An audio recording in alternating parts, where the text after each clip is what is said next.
Self-esteem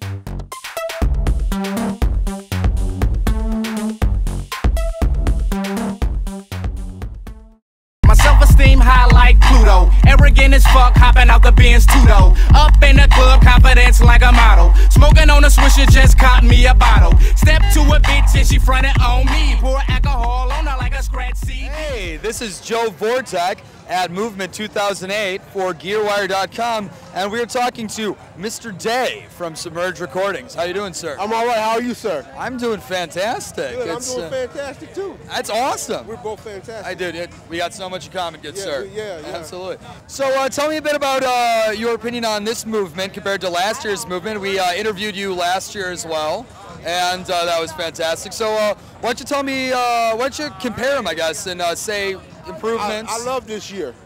This year, I love the lineup. I love the energy. You know, before I seemed like the festival was getting a lot younger. It's still young, but I still see a lot of families. I love the mix. It's a mixture of not just electronic music fans and international people, but Detroiters in general and people from all over the region. I ran into a couple from Kentucky just a minute ago, and a guy from New York, and it's fantastic, and I'm really pleased. It's a beautiful production this year. How do you think the improvements in production this year, benefit people like, you, Submerge Records, who are one of the vendors that stand out, of course, as a real Detroit staple and part of Detroit culture and music culture. Right. How does the improved production, help you guys? Has it brought more people in?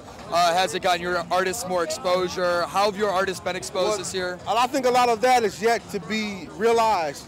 We don't know the impact as of yet, but definitely the improved production helps the general perception of the festival and the way it's seen worldwide as a world-class event. And it's definitely world-class. This is comparable to anything I've been all around the world. That's awesome, actually. That's great to hear. Now, I mean, a year doesn't seem like, a year goes by in a flash of an eye. It seems Definitely. like just yesterday we were talking here last year, but everything changes in a year. The industry does backflips, the economy changes. How has, in your opinion, how has the industry changed, and how have you guys adapted? How are things different this year than they were last year? Well, the advent of digital downloading and people not buying CDs and buying one song here, one song there, or streaming one song here, one song there, has led us to make our company smaller to be competitive. At one point we had 40 people working for us, and now it's just 4 people on a full-time basis. So I think record labels have to get smaller and do more. But hell, we got fat in the 90s.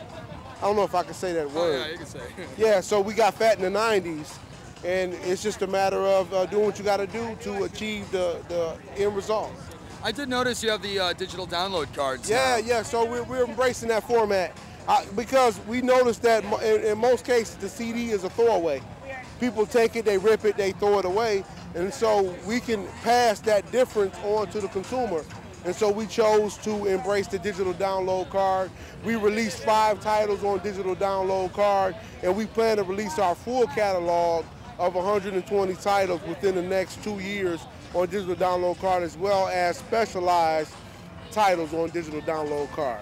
And tell me about the technology you guys use. I mean, via, of course, your own website, the transition. I mean, you guys, let's face it, the 90s were for electronic music, record labels. You pressed vinyl. Right. That was the main focus. Yes. And you had, the CDs or the mixtapes also, which was for the consumer or maybe the digital DJ. That wasn't that big then. Then the 2000s came, vinyl started to dwindle, the CDs moved in. Now the CDs are throwaway. I mean, I don't even see much vinyl you guys have back there. Yeah, we left the vinyl at our location on the boulevard. Just for when we brought vinyl out here, people think they want vinyl, but they end up throwing it away. I mean, they end up not buying it because they I don't want to carry it around. But when they don't see it, they want it.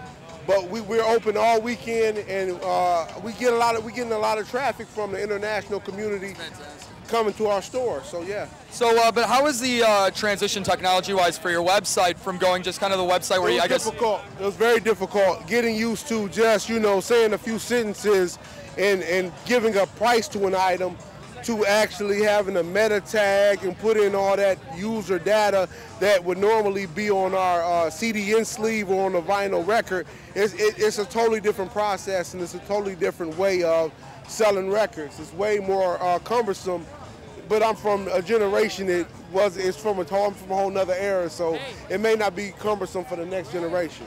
Well, now on a totally a different side of things, you DJing this year here at Movement? I'm actually playing the keyboards, and I got a DJ with me, so I'm doing a track show with me on the vocals and keys, and my man DJ Body Mechanic playing behind me, playing my records. So we're doing a Mr. Day show, and so I'm doing songs from Sex on the Beach and Throw, songs people know, to stuff off our new album Holiday, like Please Believe It and Ecstasy, and yeah, definitely. That's awesome. What well, I guess to finish off then for your live show, what kind of keyboard do you use for that? I do everything on the computer. You know, like if I was to bring out every keyboard I use in a virtual synth, I had 20 keyboards around me, but I got Fender Rhodes variations and organ variations and lead synths. I'm using propeller head Reason.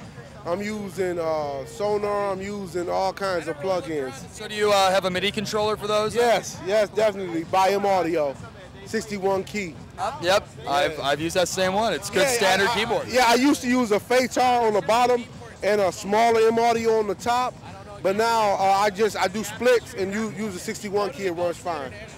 Yeah. Well, cool. Well, Mr. Day, it was a pleasure talking to you about the industry and where it's going, and it's always great to talk to you guys and see how you guys are adapting. I gotta say, you guys are always willing to jump on board and adapt to the future. Hey, if people will buy the records and I connect with our fan base and they say they're going to buy it, we're going to find a way to get it to them. That's fantastic. All right, thank you. Well, thanks, Mr. Day. Always. And this has been Joe Vortek for GearWire.com at Movement 2008, Detroit, Michigan.